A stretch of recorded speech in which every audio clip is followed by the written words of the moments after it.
A simple onion cough syrup recipe, and there are two ways to make it, either with sugar or honey.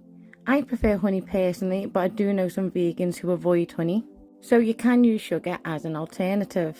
Now this cough syrup is actually surprisingly very effective. Recently Nim had that 100-day cough, and I originally made the sugar one, but she wasn't a fan of that, so I made the honey one when I got home from camping recently, and in that time span it's already made a huge difference. Dose is usually a teaspoon 3 times a day for adults, or half a teaspoon 3 times a day for younger children, but obviously don't give honey to under ones if you do follow that rule. And this syrup really makes a difference to that nighttime hacking and coughing. It's simple to make and relatively affordable. All you need is an onion and honey or sugar, and it starts to break down quite fast. You will see changes within an hour, and it's the liquid off the top that you want, not what settles at the bottom when you're making the sugar one. You layer the chopped onion and a spoonful of the syrup or the sugar, bunny hopping the two until the jar is full. And within a couple of hours it's ready to consume. However, I do tend to wait 24 hours personally.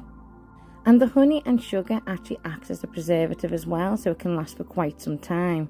My nan used to top it up, and on occasion she'd eat the onion as well, but I'm not that big a fan of raw onion. Once ready, you can strain it, but I tend to leave mine in there. So, how does it work?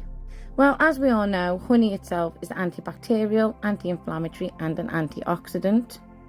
Yet, onions have demonstrated antimicrobial properties and immune regulating effects. They contain vitamin C and photochemicals that actually increase your absorption of vitamin C, and I'll occasionally throw in garlic for adults too. Sometimes add in herbs like oregano, sage and holy basil. The sulfuric compounds in onions and garlic help to reduce inflammation and clean mucus, and onions are also stated to be antioxidants due to containing quercetin, which helps to decrease inflammation, and there are studies out there that you can go and check out. So overall, in combination, the two of them work very well and are highly effective. Give it a go and let me know in the comments what you think and what you found and whether it worked for you. And let me know which one you prefer too, with sugar or the honey.